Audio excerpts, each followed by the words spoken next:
Buenos dias, mi gente. Thank you for stopping by. I'm very excited this morning because I'm going to share my space with Dr. Sanjay Chopra. He's a Harvard medicine doctor and he is the health and happiness doctor. Please help me to welcome Sanjay Chopra to my home. Delighted to be with you and with all the guests. Thank you, Sandy, for coming in this morning. Like I said, I'm so excited because you are the happiness doctor.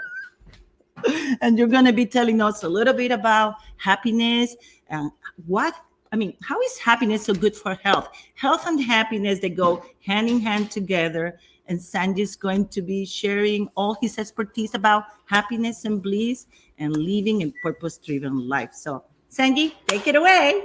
Yeah, thank you so much. So, the way this journey started for me was about 15 years ago. I was invited to give a named lecture at Harvard Medical School at the Beth Israel Deaconess Medical Center. It's an annual lecture. It's called the Annual Nathan Seidel Lecture. And the person who invited me said, Sanjeev, you're a pretty good storyteller. So you can choose any topic you wish to. And I said, Richard, I'm honored. Let me think about it. I'll get back to you in a few days. So a few days later, I wrote to him and I said, how about we entitle the talk Dharma, Happiness, and Living with Purpose? That these three tenets are inextricably linked. So many of my friends who are not from India know the word karma, but they not necessarily understand the word dharma. So dharma is moral compass, authenticity, truth, vocation. Each one of us has a dharma. We have a dharma to our spouse, to our kids, to our neighbors, to the place we work at, to society, to the synagogue, the church, the temple, or the mosque we go to. How did I discover my dharma?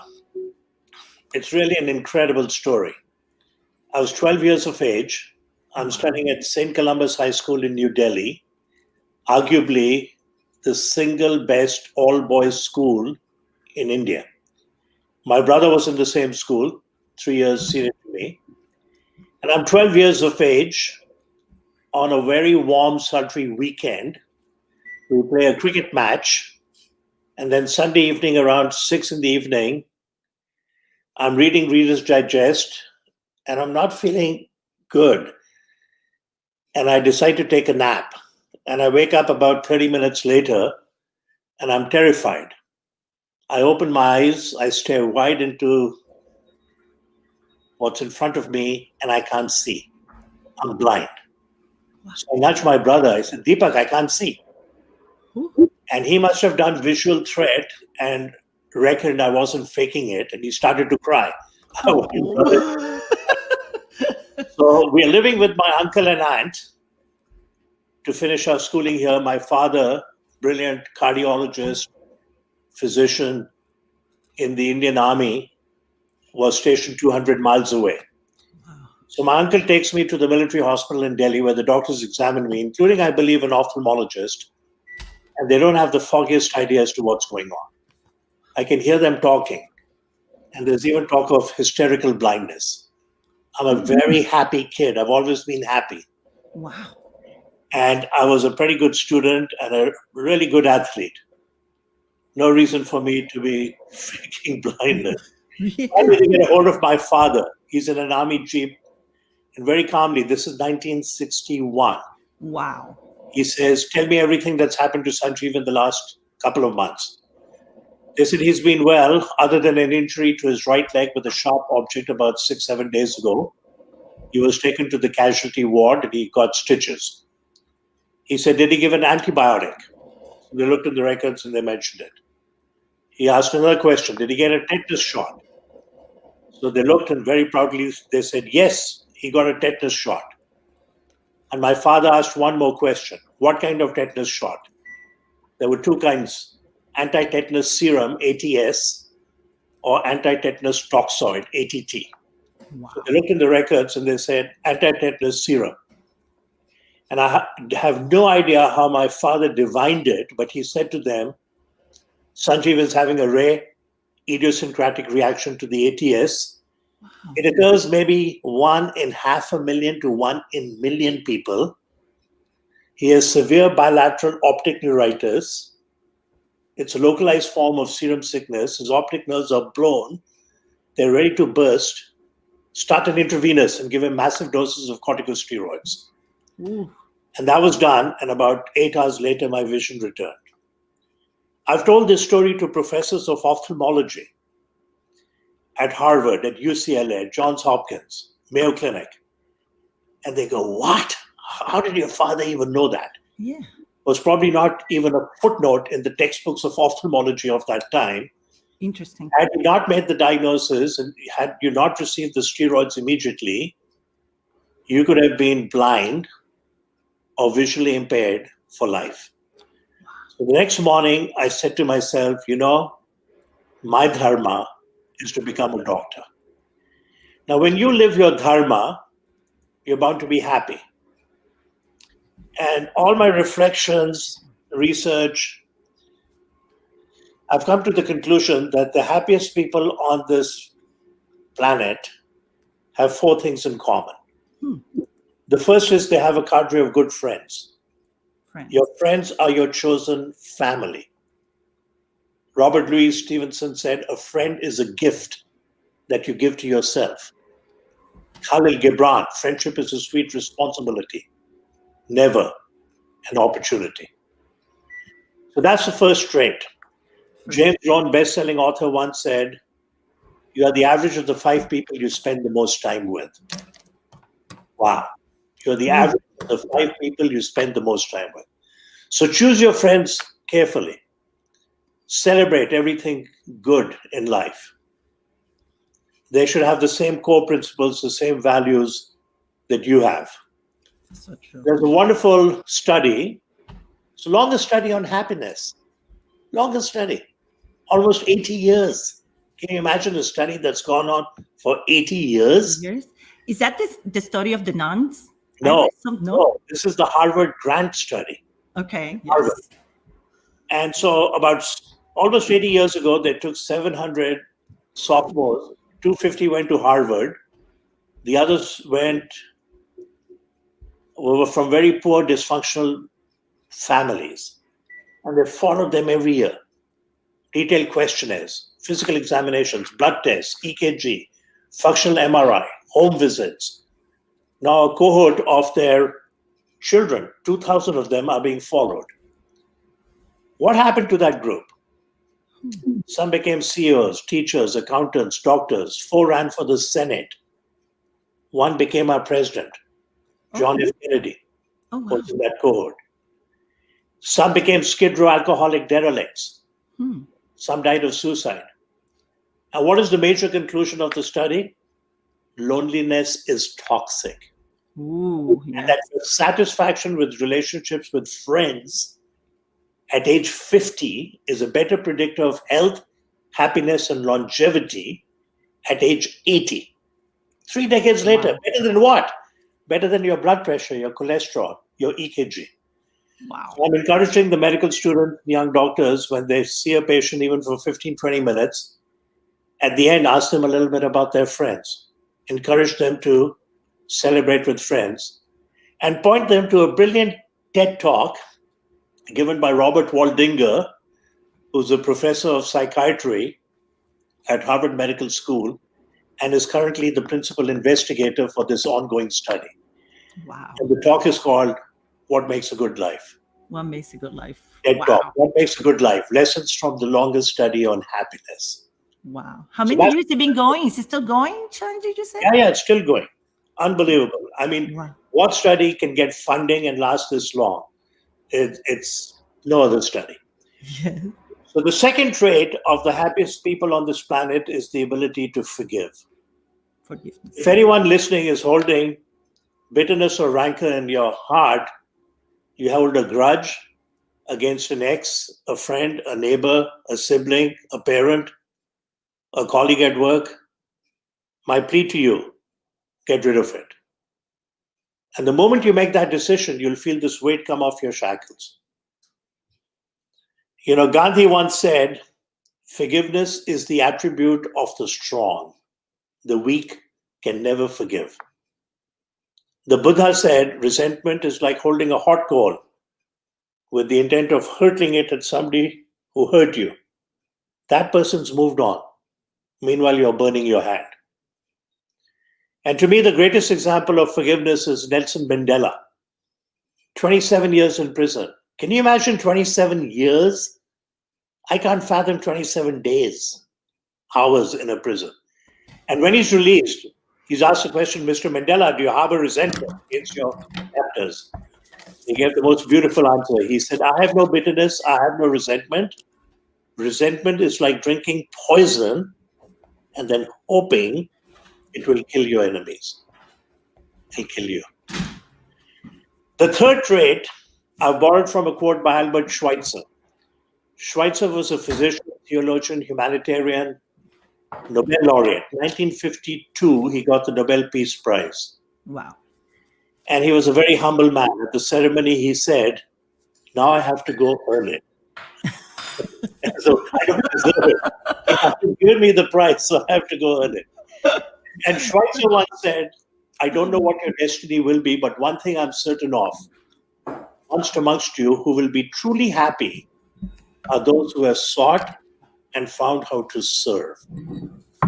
One of the best ways for us to be happy is to make others happy, to be of service, to be philanthropic. I'm defining philanthropy as love for humanity. Yes. And it's not only money. If you give your time, if you share your talents, call it the 3 T's. Treasure, time, talents. Exactly. Share any of those, you're philanthropic. Yes. That's one of the best ways to be happy. So I've distilled it into 3 F's. Friends, business, for others. Nice. Fourth one, Very nice. it begins with G. And it's not God. They're atheists who do God's work. Yes. Right? So G is for gratitude. Gratitude. And we all know that. One of the best ways to become happy is to have a gratitude journal. Yes. Once a week, let's say it's Sunday evening, as you're reflecting on what's in store for you the next week, look back at the last 7 days and write down what you're grateful for. Robert Emmons, considered one of the fathers of modern positive psychology, has written a small book called Thanks. Worth reading, paperback. Thanks. How the science of gratitude shows us how to be happy. So he did this randomized study. He took a large group, and half of them, he said, at the end of the day, jot down 3 things you did. And the other half, at the end of the day, jot down 3 things you were grateful for. 3 things at the end of the day. At the end of 6 weeks, the group that expressed gratitude in writing, their set point of happiness went up by an astounding 25%. Wow. So friends, forgiveness, for others, and gratitude. But happiness is more than the sum total Of all that. of happy moments. And in order for us to have sustained happiness, be happy most of the time, we have to find our purpose and live it. Yes. That's a wonderful quote by Mark Twain. The 2 most important days in your life are the day you're born and the day you find out why. What's your purpose in life? So I wrote a book with a friend and colleague, Gina Weld. And when we were finishing it, we discovered there were more than 25,000 books with the word happiness in the title. So I suggested we call it the 2 most important days. And then subtitle, How to Find Your Purpose and Live a Happy and Healthier Life. And all the research is there, all the sayings, quotes, wonderful quotes by philosophers and so on. And then when you open the book, the first quote is, of course, Mark Twain. So, the ancient Greeks believed that happiness was bestowed upon a select few. Royalty, nobility, poets, philosophers. It was Socrates who was the first to argue that that's not the case, that happiness can be begotten by human endeavor, and that happiness and virtue are inextricably linked. The ancient Greeks did not use the word happiness. They used a term called eudaimonia, which literally translated means human flourishing. Albert Schweitzer once said, success is not the key to happiness. A lot of people think, oh, if I get this next job, promotion, move into a bigger house, get this car, win the lottery, I'll be happy, happy, happy. You will be happy, but it's for a few months, maybe a year. Then you get used to it. It's called hedonic adaptation. Hedonic adaptation from hedonism. And look at the flip side. Human beings are so resilient. One of the worst fates that can befall a human being is to break your neck and become a quadriplegic. And that happened to Superman, Christopher Reeves, taking part in he was an accomplished equestrian, and taking part in a race, suddenly the horse buckled, he went flying over, broke his neck. And initially, there's always this, why did God do it to me? But here's what he said before the year was over. Before 1 year, he said, this is not the life I imagined I would be living. But it has meaning. It has joy. There is laughter. There is purpose. Wow. Amazing resilient. So anyway, Albert Schweitzer said, success is not the key to happiness. Happiness is the key to success. If you're happy, you'll be much more healthy. You'll be more creative. You'll have better interpersonal relationships. And you will flourish in life. Thich Nhat Hanh, Vietnamese monk, he's close to 90. He said, there is no way to happiness. Happiness is the way. Now, when I give this talk, I share my slides and I encourage the people in the audience to ask their children and grandchildren, nieces and nephews. I said, they're the modern day philosophers. Forget Socrates. And ask them to complete the word happinesses. And many of them do that, and then they connect with me. One of the deans at a college in Massachusetts, where I gave the talk, wrote to me a few days later. She said, Dr. Chopra, I shared your slides with my husband, but I took your cue and asked my 5-year-old daughter, what is happiness? And my 5-year-old daughter said, Mommy, happiness is when the heart feels bigger. It's a 5-year-old. 3-year-old, son of a surgeon at Harvard. I gave surgical grand rounds on this topic. And then we sat down for coffee a week later, and he said, Sanjeev, I asked my son, he's turning 3 next month. What makes you happy? He says, Daddy, I'm most happy when I'm sharing my toys with my friends. Yes. John Lennon, the Beatle, was 5 years of age. He goes to school. And the teacher gives the kids an assignment. Write down what you want to be when you grow up. He writes happy, and he gives it to the teacher. And the teacher says, John, you didn't understand the assignment. And he looks up at the teacher and he says, and you don't understand Life. 5 years of age. His mother, every night when she tucked him into bed, said, John, when you grow up, I want you to be happy. Yes. So I think we can learn a lot from children. You'll be surprised how much wisdom they have. And the other is from fictional characters. So I had written something about this, I forget where, and I got a call from BBC. They wanted to interview me. I said, Dr. Chopra, you're a professor of medicine at Harvard Medical School, a former faculty dean, and you're talking about Winnie the Pooh and Piglet. I said, yeah, you can learn a lot from fictional characters. So Winnie the Pooh says to Piglet, he says, if you live to be 100 years, I want to live to be 100 years minus 1 day. Minus 1 day. Because I cannot live a day without you. Oh. How sublime is that love? Yes. How sublime is that friendship? Yes. And there is a cartoon of Charlie Brown Oh, my favorite. He's sitting at the sunset, and Charlie Brown says, "We only live once." And Snoopy says, "Wrong. We only die once. We Wow. die every day." Yes. So it's amazing what we can Excelente. learn from fictional characters And children. and children. I call them the modern day philosophers. I believe so. If I may interject, I want to share with the audience really quick, summarize less than 3 minutes what Sanjay just shared with us for those that speak Spanish. Hoy tengo el honor de que tengo la visita con el doctor Sanjay Chopra. Yo lo llamo a él el doctor de la felicidad y salud, porque la felicidad y salud es como un matrimonio hecho en el cielo.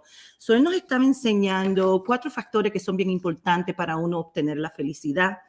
Y él dice que esos tienen, el primero es la amistad. Uno tiene que ser muy cauteloso y muy sabio cuando escogemos las amistades, porque uno va a orbitar en la energía de ese grupo que tú estás cogiendo.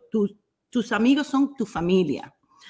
Y la segunda principio para la felicidad es perdonar. Sentir perdón en tu corazón y sentirlo auténticamente y dejarlo ir, dejar ir ese dolor, lo que sea que uno tiene que perdonar, porque cuando uno no perdona, es como él dice que dijo un sabio, que es como tomar veneno y esperar que le haga daño al otro, pero el veneno en sí lo está haciendo uno al no tener perdón en su corazón. Y en la tercera, que es hacer a otras personas felices, ser de servicio. Si tú quieres saber el lenguaje de la felicidad de tu corazón, sé de servicios a otros, sé caritativo, sé humano, sé filantrópico con tu tiempo, con tus talentos, tus tesoros y tus regalos. Tú puedes ser de servicio a la comunidad. Y el cuarto y el más importante, que te lleva a los primeros 3, como amistad, perdonar y ser de servicio, gratitud. Que cuando uno siente gratitud en el corazón, entonces uno siente la gracia divina del universo, la gracia divina de Dios. Y eso fue lo que Sanjay Chopra compartió con nosotros. Thank you, Sanjay. You may continue, please. Okay, thanks. I just wanted to make a little edit on what I saw. That I'm privileged to be the editor-in-chief of the world's biggest electronic textbook. Oh, it's updated every single day. Yes. And I have 200 liver specialists from around the world who contribute, and it is now reaching out. It says 80,000 physicians in 150 countries. Yes. Reaching out to 1.5 million physicians. Ooh, so those numbers went up. 195 countries. Okay. And very soon we hope it'll be translated into Mandarin. I suggested to them that they should also translate into Spanish. Excellent. And then Mandarin and Spanish, they'll have the whole world. Wow. It's at the point of care. When people go to my hospital, a student, a nurse, a doctor, or they're seeing a patient in the office, and there's always a specific question. The patient says to the primary care doctor, "So, Dr. Smith, I have hepatitis C. I want to get pregnant. Can I give it to my child? Can I breastfeed? Does it make a difference if it's C-section?" He will not know the answer, or she will not know the answer. And normally they would say, let me check with my specialist friend, liver specialist, and I'll get back to you. But now in front of them, they can go to the computer and check it out. Wow. So typical textbook has 4,000, 5,000, 6,000 pages. This is more than 110,000 pages. Oh my God. It's updated literally every day. So we have a team of 5 liver specialists who sit in an office and scan 200 medical journals. Wow. Some are weekly, some are monthly, some are quarterly. And if there's something new and worthwhile going into that up to date, they send it to me as the editor-in-chief, the section editor, and the contributor. Okay. We have to approve it. All right. So my friend Burton Rose, who unfortunately passed away recently, started that. And he was called the Steve Jobs of medicine. Oh, wow. And people actually thought he deserved the Nobel Prize in medicine because it's changed the point of care. So any computer in any good academic hospital, community hospital, they pay a certain institutional fee, and any doctor can look up anything in medicine, latest, up to date. Brilliant idea. Hey, Sandy, I want to share just the synchronicity that just took place. And I just remember, it's so funny how you do things in life, 30, 25 years pass and you forget. But as I was listening to you, I would say my spirit just took me back in an early stage of my life, early 90s when I was studying public health. Guess what was my first job in Albany, New York, when I was starting in public health? I actually got a job in the teaching hospital, Albany Medical College of Medicine. Yeah.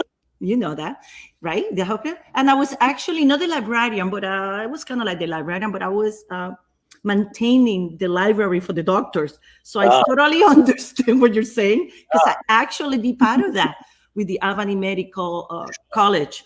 That was kind of like my job. I was updating all this journal, the public health journal, the blah, blah. I cannot even remember the names. You know what they are.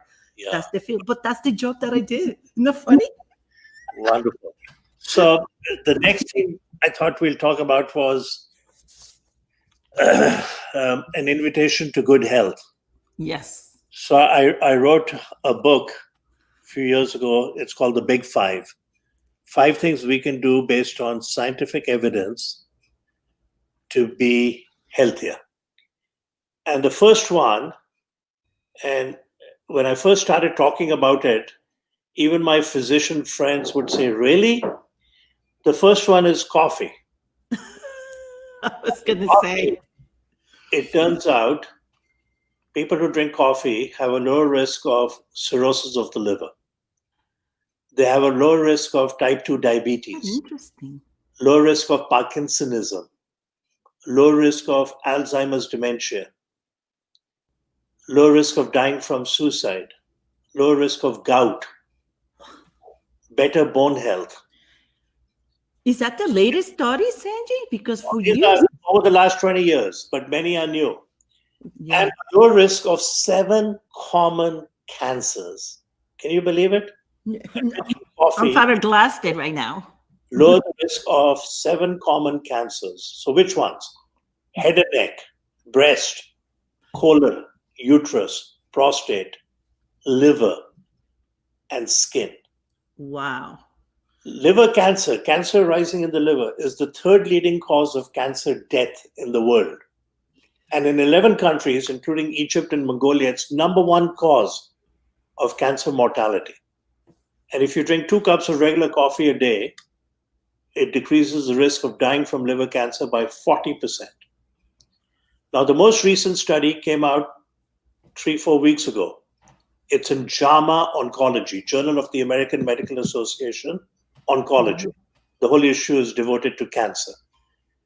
And in that it said that people with advanced, even metastatic colon cancer, so they have colon cancer, it's spread, gone to the liver, bones, who drink coffee have longer disease-free survival. Oh my goodness. 1 is better than 0, 2 is better than 1, 3 is better than 2. There's a dose-dependent effect. And here it turned out even decaf was as good as regular. No kidding. For many of the other conditions, it has to be regular coffee. For cirrhosis, decaf doesn't do it. It's not the caffeine. Coffee has 1,000 constituents. Yes. 1,000 constituents. Carviol, cafestrol, chlorogenic acid, one of the richest antioxidants. Yeah. Yeah. Now, at the end of our chromosomes, we have something called telomere. Telomeres. Telomeres prevent the chromosomes from joining and fraying of the chromosomes. It's similar. The analogy would be the piece of plastic at the end of my shoelace. Right at the end of the shoelace, there's plastic. It prevents the fraying of the shoelace. Mm-hmm. It's a major discovery. Elizabeth Blackburn, brilliant Australian scientist, with 2 other colleagues, in 2009, got the Nobel Prize in Medicine or Physiology for her work on telomeres. So shortened telomeres means accelerated aging. Exactly. You're going to die 8-10 years sooner. Ooh. Fortunately, those are caregivers of people with Alzheimer's, and mothers of chronically severely disabled children, stressed day in, day out. Who has longer telomeres? People who exercise, people on the Mediterranean diet, people who meditate, and people who drink coffee. Are you listening, mi gente? El doctor Chopra nos está dando los secretos de vivir una vida más prolongada y los secretos de salud, las propiedades de salud que nos da el café. O sea, tomar café todo el mundo. And the ideal amount of coffee is turning out to be about 4 cups a day. 4 cups, that's about right. Yeah, That's what I take. 4 cups, regular better than decaf. That's what I take. Whether you put milk or cream or sugar doesn't matter, but do not put artificial sugar, artificial sweeteners. I use honey. Don't drink Diet Coke. Don't drink dried ginger ale. You increase risk of stroke and heart attack. So anyway, the first item is coffee. The second, we all know, is exercise. Exercise. Right? Obesity is linked with 20 different cancers. And if somebody has a particular kind of cancer and they're obese, they have a higher mortality. Women with breast cancer after treatment who start exercising have low recurrence rate of breast cancer, low chance of it coming back. Just exercise. Exercise. Amazing. So coffee, exercise. The third is the only vitamin I recommend. Everyone should take it. And that's vitamin D3. Yes. All right. It's the sunshine vitamin. But even young children playing soccer in Florida are turning out to be vitamin D deficient. Yes. Why? Because we put sunblock. We've been brainwashed to prevent skin cancer. It's a good thing, but take vitamin D. I take 4,000 international units a day. I was taking 10. Is that too much, Dr. Chopra? It's a little on the high side, but no, toxicity won't be seen unless you take 50,000, 20,000. Okay. But 4,000 is good. There's also now some data that it decreases the risk of COVID. Taking vitamin D. Vitamin D, okay. So it's very good for the immune system. Coffee, exercise, vitamin D. So here's how you remember. When my book came out, I did about 30, 40 events on TV, radio. Some were 10 minutes, some were 1 hour. I said to the moderator, give me 1 minute at the end to summarize. They all did. So I said, here's the deal. On a good sunny day, go for a brisk walk to your favorite Java shop. Now you got the exercise, the vitamin D from the sun, and the coffee. Right. Don't go nuts remembering this. The fourth thing is nuts. Nuts? If you eat a small amount of nuts every day, you live longer. Any of the nuts, pine nuts, cashew nuts, almonds, walnuts. Wow. Even peanuts, which is not a nut, it's a legume. There are 2 studies. People who eat a small amount of peanuts live longer. Wow. My husband's going to love this one because he loves peanuts, especially Spanish peanuts. Yeah, good. And the fifth one is meditation. Meditation. So I said, okay, here's the deal. On a good sunny day, go for a brisk walk to your favorite Java shop. Now you got the coffee, the vitamin D, exercise. Don't go nuts remembering this. And before you go, meditate. Before you go, do the meditation first. Now you got all 5. And there's an ancient saying you should meditate once a day. And if you don't have time to do that, you should meditate twice a day. So, mi gente, right? Did you get that, everyone? That means you need it. I'm going to share this really quick in Spanish. Mi gente, acaban de escuchar lo que dice el doctor Chopra. Él nos está diciendo que 5 factores para llegar a la felicidad es meditar primero, ¿no? El segundo, vaya por una caminata, bien así, ligerita, a su preferida tienda de café. So ahí está tomando primero la meditación, la caminata, el café, y entonces está tomando la vitamina D3 del sol y comer nuts. ¿Cómo se dice? Oh, I forgot the word for that in Spanish. Isn't that funny? Nuts. Ya ustedes saben, peanuts. We have to get back to that one. Cacahuate, it just came to me. It's a very funny sounding word in Spanish. It's actually native, indigenous. So it's called cacahuate. That's why I couldn't remember right away. So mi gente, ya saben, café, cacahuate, caminar, vitamina D y meditación. Los 5 factores para ser feliz. You may continue, Sanjay. Let's think about that. I think so. Those are the 5. of course, we're learning now a lot and lot more about the importance and the benefits of sleep. Or sleep. Oof. Sound sleep. Everyone should be able to sleep 7 to 8, if need be 9 hours a day, Wow. and good quality sleep. Good quality. And there's something called sleep hygiene. If people having difficulty falling asleep, look it up. Just Google it. Sleep hygiene. Maybe taking a hot shower, not eating too late, not drinking coffee after 4 o'clock, Yes. limiting the amount of alcohol, temperature in the room a little bit lower than 70 degrees. 68 may be ideal. 68. Mm-hmm. Maybe ideal. So sleep restores and rejuvenates everything. Yes. There's a wonderful statement by a philanthropist from India, and he once said, "The softest pillow is a clear conscience."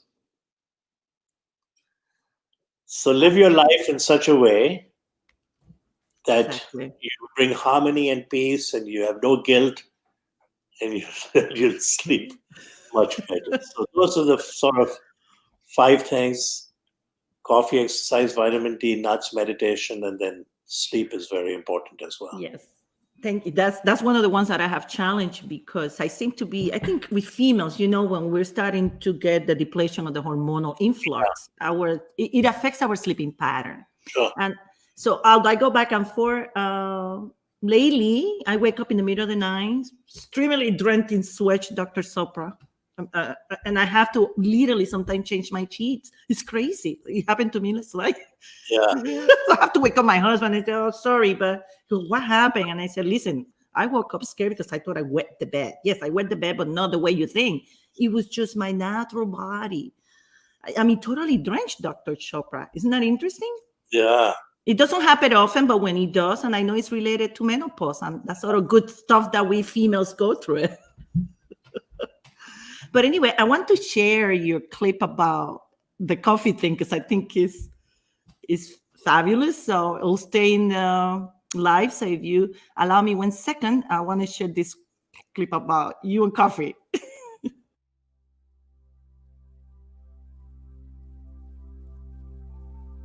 How come there are people who drink a pint of whiskey a day for 20, 30 years, and at the end of it, only 20 or 30% become cirrhotic? What happened to the others? And we speculated, we hypothesized, it's the enzyme, alcoholic dehydrogenase made by the stomach. Maybe it's different. Maybe it's genes. Maybe it's polymorphism. Mm-hmm. The answer appears to be coffee. If you drink that much alcohol and drink 1 cup of regular coffee a day, 20% reduction in alcoholic cirrhosis risk. 2 cups, 40%. 4 cups, 80%.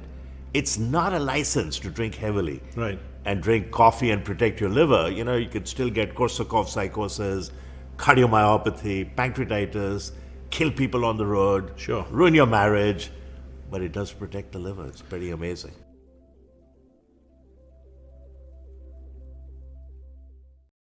Yeah. That's pretty amazing, Dr. Chopra.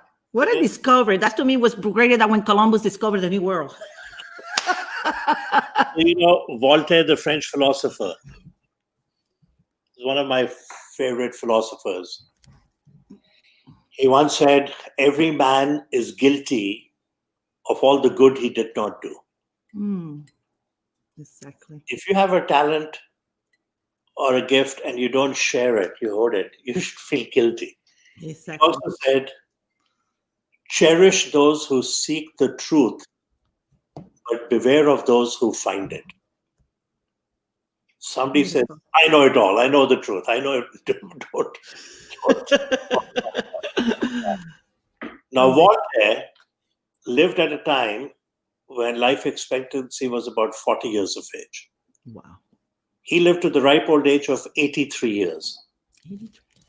And it's not proof that he lived that long, because he drank a lot of coffee. Wow. Now, guess how many cups of coffee he drank, Yvonne? Take a guess. Because I'm asking. 8. Because I'm asking. 8. 8? 8? 10? More than 10? Holy macaroni. 20? No, I wouldn't even dare now to guess. That's a lot of coffee. He drank 50 cups of coffee a day.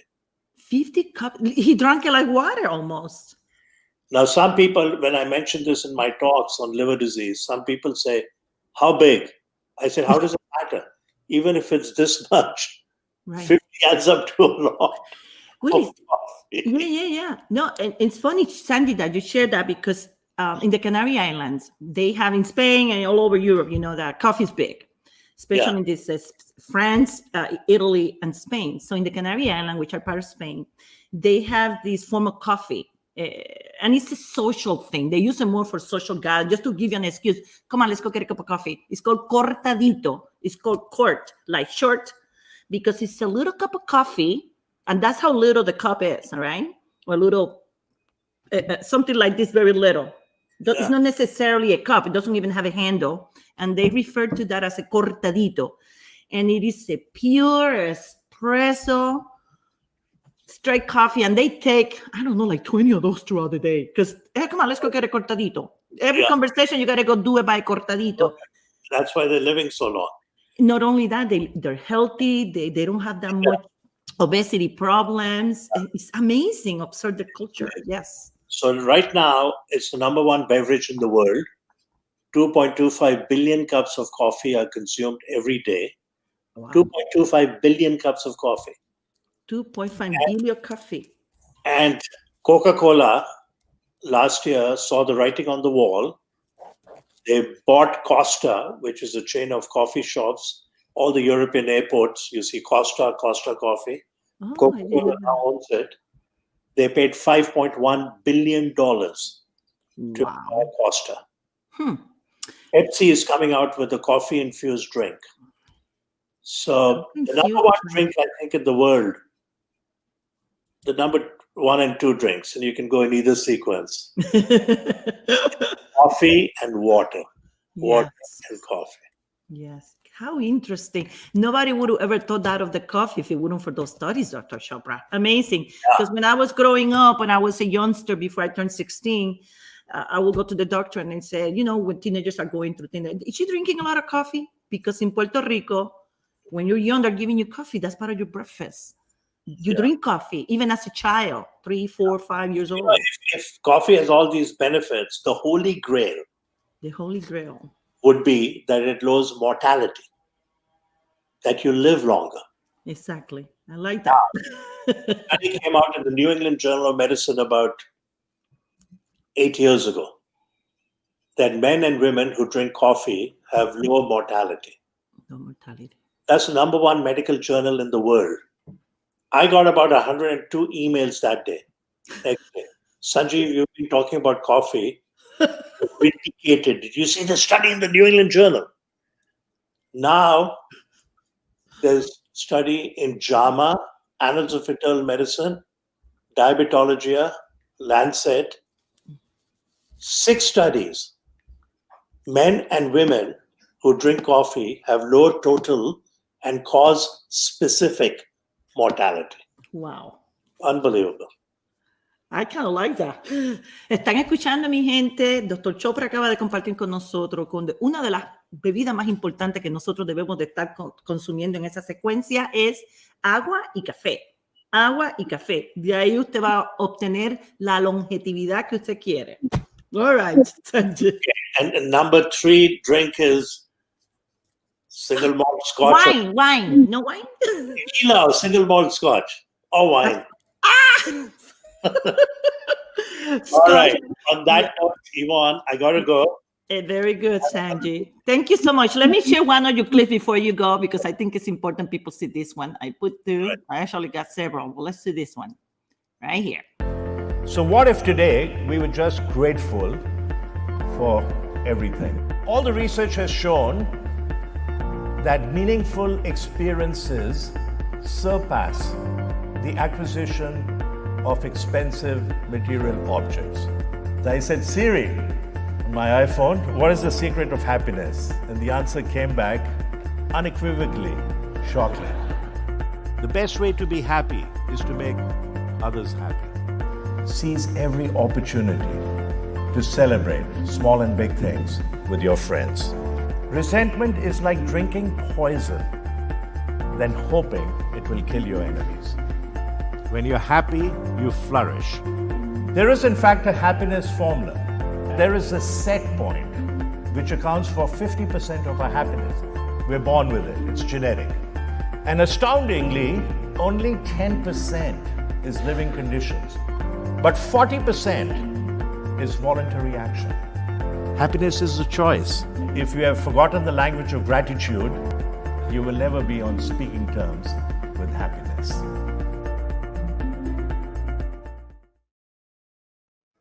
Okay. That's beautiful, Sanji. Namaste. I will forever be grateful that you accepted my invitation to come here and chit chat with me. I love this kind of talks anyway. So I hope the audience is also enjoying this because it's very beneficial for your health and your happiness. Dr. Chopra is an expert in the field. He's a living guru.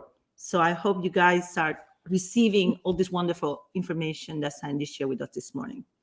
So Sanji, I wish you a beautiful week, a beautiful day. By the way, I need to explain why he's Amita Ere Chopra this morning. Yeah. We forgot about that. I'm using her computer. He's using Amita's, his wife, computer. That's why his name, when I send him the link, says Amita. But we all know that he's Sanji Chopra. Power to the woman. Yeah, Amita. You have a great day. We love you. Thank you so much. Blessings to you. Namaste. Bueno, mi gente, ha llegado la conclusión de este programa. Les habla Yvonne Hens from Healthy You Talk. Espero que le haya gustado la charla de hoy y estaremos pronto la semana que viene. So, thank you everyone for tuning in this morning and sharing with me my space with Sanji Chopra. As you heard, he's the happiness and health doctor, and he shared with us so many strategies and an approaching way how to live life and finding our purpose, living a purpose-driven life in joy and happiness and bliss. And I hope you guys receive this information and can put it to use. And I'm going to share one more last clip about Sanji because I think it is so awesome. And although he's gone, I'm going to play this one. I didn't get to play this one. So bear with me. Thank you.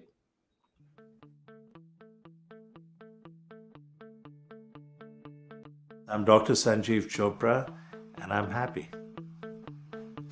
I'm kidding.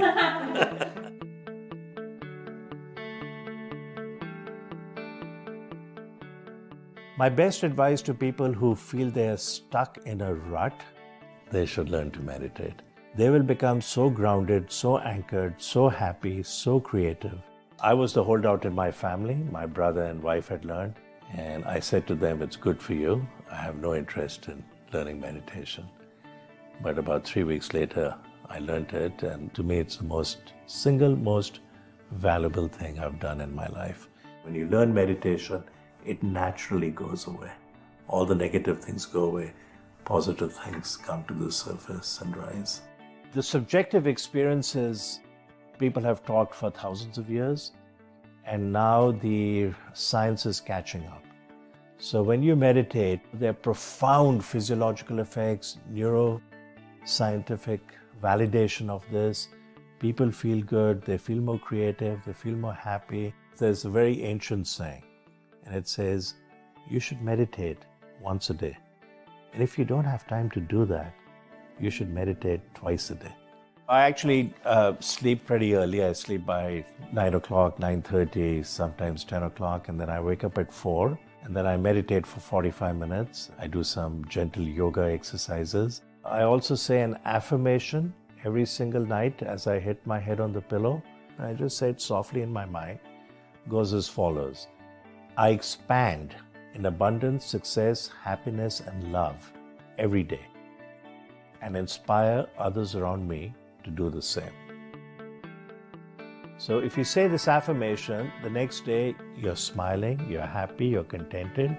When you do that, you attract people. You attract people who may be willing to give you an interview or a job or want to write a book with you or whatever. It'll just come to you. I'm often asked, Sanjeev, do you always see the glass half full?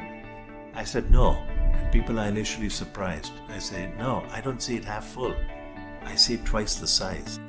There's an elevator going from the ground floor to the 100th floor. So you may already be on the 60th floor. You may be a happy person, you're thriving, you're doing good, you're spreading happiness and joy. But guess what? You get on that elevator, you're going to go to the 100th floor.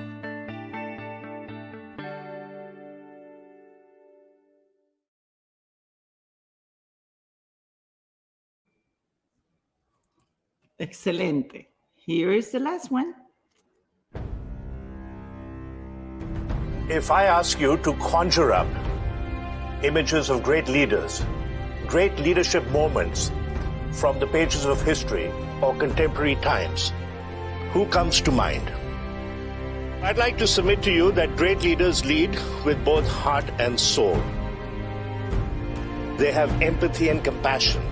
Great leaders also dare to dream big. Robert Browning said, "Ah, but a man's reach should exceed his grasp, or what's a heaven for?" You can be a terrific manager, not a good leader. You can be a great leader, not a good manager. Managers do things right. Leaders do the right things. Managers are for today. Leaders are for tomorrow. They have a compelling vision of the future. They don't think of the obstacles. They have a dream. They dare to dream big. Then they execute it. Day by day, what you choose, what you think, and what you do is who you become. Your integrity is your destiny. All of you have led and done so with great distinction. I invite you to take a moment and reflect on it, then go tell your story. Each one of you has a spark of leadership. Keep it ignited.